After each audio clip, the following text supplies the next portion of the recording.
राधे राधे भक्तों, आप सभी भक्तों का एक बार फिर से बहुत बहुत स्वागत है।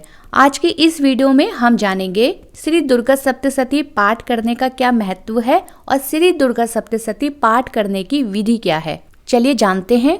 नवरात्रि का पर्व पूर्ण रूप से माँ भगवती को समर्पित पर्व है और शक्ति स्वरूपा माँ दुर्गा को प्रसन्न करने के लिए नवरात्रि के 9 दिनों में उनके भक्तों द्वारा श्री दुर्गा सप्तशती का पाठ किया जाता है। और यदि श्री दुर्गा सप्तशती का पाठ नवरात्रि के दिनों में पूरे विधि विधान और नियमों के साथ किया जाए तो इससे साधक की हर मनोकामना माँ जल्दी ही पूरी करती है। वैसे बाकी दिनों में भी हम श्री दुर्गा सप्तशती का पाठ करते हैं, लेकिन विशेष रूप से नवरात्रि के दिनों में श्री दुर्गा सप्तशती का पाठ किया जाता है। और इस पाठ को करने वाला तो देवी की कृपा का पात्र बनता ही है, लेकिन जो भी मनुष्य इस पाठ को सुनता भी है उसे भी देवी की कृपा प्राप्त होती है। एक बात और, श्री दुर्गा सप्तशती के पाठ करने में शुद्धता का भी पूरा ध्यान रखना अत्यंत आवश्यक है। श्री दुर्गा सप्तशती का पाठ बहुत ही दिव्य पाठ है और इसे करने से हमारे दुखों का नाश होता है और घर में भी सुख शांति का वास होता है। यदि घर में होने वाले क्लेश या धन संबंधी भी यदि कोई परेशानी है तो वो भी इस पाठ को करने से दूर हो जाती है। श्री मार्कंडेय पुराण में स्वयं ब्रह्मा जी कहते हैं कि जो भी मनुष्य इस दुर्गा सप्तशती का पाठ करेगा उसे परम सुख की प्राप्ति होगी। चलिए अब जानते हैं श्री दुर्गा सप्तशती के पाठ करने की विधि। सबसे पहली बात कि दुर्गा सप्तशती का पाठ किस समय करना चाहिए। तो वैसे तो दुर्गा सप्तशती का पाठ करने के लिए सबसे उत्तम समय सुबह का माना गया है, प्रातः काल का माना गया है, लेकिन जैसा कि दुर्गा सप्तशती के पाठ को करने में थोड़ा समय लग जाता है और अगर सुबह के समय आपके पास समय की कमी है तो आप शाम के समय भी इस पाठ को कर सकते हैं। बस ध्यान सिर्फ इतना रखना है कि पाठ आप जिस भी समय कर रहे हो, चाहे सुबह के समय कर रहे हो या शाम के समय कर रहे हो, एक निर्धारित समय अपना तय कर ले और पूरे नवरात्रि ही फिर उस निर्धारित समय पर अपना पाठ आपको करना है। ऐसा ना हो कि आज तो हमने सुबह के समय पाठ कर लिया है और कल फिर हम शाम के समय पाठ कर रहे हैं। इस तरह से बिल्कुल नहीं होना चाहिए। पाठ करने के लिए हम अपना एक समय निर्धारित कर ले और उसी समय पर, उसी निर्धारित समय पर हम प्रतिदिन अपना पाठ करें।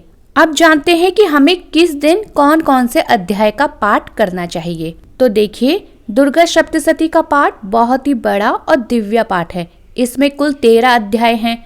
हम में से बहुत से भक्त ऐसे भी हैं जो प्रतिदिन ही इन 13 अध्यायों का पाठ करते हैं, लेकिन जिन लोगों के पास समय का अभाव है और समय की कमी की वजह से उनके लिए प्रतिदिन 13 अध्यायों का पाठ करना संभव नहीं है, तो वे इस सरल विधि से भी अपना पाठ कर सकते हैं। नवरात्रि के पहले दिन पहले अध्याय का पाठ करें, दूसरे दिन 2 और 3 अध्याय का पाठ करें, तीसरे दिन चौथे अध्याय का पाठ करें, चौथे दिन 5, 6, 7, 8 इन अध्यायों का पाठ करें, पांचवें दिन 9 और 10 अध्याय का पाठ करें और छठे दिन 11 अध्याय का पाठ करें और सातवें दिन 12 और 13 अध्यायों का पाठ करें।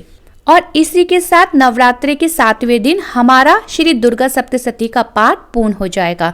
वैसे तो नवरात्रि 9 दिन तक चलते हैं, लेकिन 7वें दिन पाठ संपूर्ण करने का एक कारण ये भी रहता है क्योंकि कुछ लोग अष्टमी को कन्या पूजन करते हैं तो कुछ भक्त नवमी के दिन कन्या पूजन करते हैं। इसलिए सप्तमी तक श्री दुर्गा सप्तशती के पाठ को पूर्ण करने की बात कही जाती है। लेकिन फिर भी आपको यही कहूंगी कि ये 9 दिन माँ की भक्ति उपासना के दिन हैं, इसलिए आप अपने समय और अपने दिन के अनुसार भी पाठ की संख्या तय करके अपना पाठ संपूर्ण कर सकते हैं। चाहे तो आप सुबह शाम दोनों समय भी पाठ कर सकते हैं, जैसा आपको ठीक लगे। अगर आपको लगता है कि आप दोनों समय पाठ कर सकते हैं तो आप ऐसे भी कर सकते हैं, और अगर आपने पहले बताई गई विधि के अनुसार प्रतिदिन पाठ करना है तो आप वैसे भी अपने पाठ का संकल्प ले सकते हैं। लेकिन ध्यान देने वाली बात यही है कि पहले दिन आप जिस भी तरह से पाठ करने का संकल्प लेंगे, फिर पूरे नवरात्रे उसी नियम को धारण करके आपने चलना है। अब बात करते हैं पाठ करने की विधि की। श्री दुर्गा सप्तशती के पाठ करने का संकल्प हमें नवरात्रि के प्रथम दिन लेना होता है। पाठ शुरू करने से पहले जो भी भक्त कलश स्थापना कर रहे हैं वो पहले कलश स्थापना कर लें, गणेश पूजन कर ले, अपने इष्ट देव का ध्यान कर ले, नवग्रहों का पूजन कर ले, फिर माँ दुर्गा का ध्यान कर उन्हें धूप दीप दिखाकर बाकी पूजा करें। फिर अपने पाठ का संकल्प लेंगे और पाठ प्रारंभ करेंगे। तो सबसे पहले श्री दुर्गा सप्तशती की पुस्तक को किसी शुद्ध आसन पर लाल कपड़ा बिछाकर उसके ऊपर रखें। फिर श्री दुर्गा सप्तशती की पुस्तक का रोली, कुमकुम, पुष्प, अक्षत, दीप, धूप दिखाकर पूजन करें। ध्यान रहे, कोई भी धार्मिक पुस्तक हो उसे हाथ में धारण कर कर नहीं पढ़ी जाती है।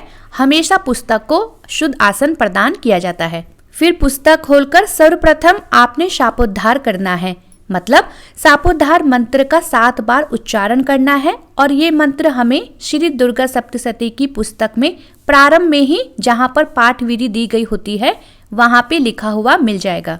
मान्यता है कि श्री दुर्गा सप्तशती का हर मंत्र श्री ब्रह्मा जी, श्री वशिष्ठ जी और श्री विश्वामित्री जी द्वारा शापित है। इसलिए अगर हम बिना शापोद्धार करे श्री दुर्गा सप्तशती का पाठ प्रारंभ करते हैं तो हमें पाठ करने का सही फल प्राप्त नहीं होता। अब जब हम 7 बार शापोद्धार मंत्र का उच्चारण कर ले, फिर उसके बाद हमने 7 बार उत्कीलन मंत्र का उच्चारण करना है। ये भी हमें पुस्तक में ही देखने को मिल जाएगा। अब उत्कीलन मंत्र के बाद हमें 7 बार मृत संजीवन मंत्र का जप करना है, 7 बार शापोद्धार मंत्र का उच्चारण करना है, 7 बार उत्कीलन मंत्र का उच्चारण करना है और 7 बार मृत संजीवन मंत्र का उच्चारण करना है। इसके बाद देवी कवच, अर्गला स्तोत्र और कीलक स्तोत्र को पढ़ना है। अब इसके बाद हमने रात्रि सूक्त का पाठ करना है। रात्रि सूक्त पुस्तक में 2 दिए होते हैं, एक वेदोक्त रात्रि सूक्त और दूसरा तंत्रोक्त रात्रि सूक्त। लेकिन हमने वेदोक्त रात्रि सूक्त को नहीं पढ़ना है, हमें जो पढ़ना है वो पढ़ना है तंत्रोक्त रात्रि सूक्त को। जब ये सब हम पाठ पूरे कर लें उसके बाद हमने 108 बार नरवाण मंत्र का जप करना है। नरवाण मंत्र का जप करने के बाद फिर हमें अपने पाठ का प्रारंभ करना है। और जब हमारे अध्याय का पाठ पूर्ण हो जाए उसके बाद हमें एक बार फिर से 7 बार शापोद्धार मंत्र, 7 बार उत्कीलन मंत्र, 7 बार मृत संजीवन मंत्र और 108 बार नरवाण मंत्र का जप करना है। तो इस तरह से हम अपने प्रतिदिन के पाठ को पूर्ण करेंगे। एक बात और ध्यान रखिए, आप प्रतिदिन जिस भी अध्याय का पाठ कर रहे हैं उस अध्याय का पाठ करने से पहले आपको प्रतिदिन ही शापोद्धार मंत्र, उत्कीलन मंत्र, नरवाण मंत्र, देवी कवच, अर्गला स्तोत्र, कीलक स्तोत्र और रात्रि सूक्त का पाठ करना है। प्रतिदिन जब आप अपने पाठ को पूर्ण कर ले उसके बाद देवी से पाठ में हुई अपनी गलती और भूल चूक के लिए क्षमा याचना भी जरूर करें। भक्तों, ये थी श्री दुर्गा सप्तशती पाठ करने की आसान सी विधि। उम्मीद है आपको वीडियो पसंद आई हो। वीडियो पसंद आई हो चैनल को लाइक, शेयर और सब्सक्राइब करना ना भूलें।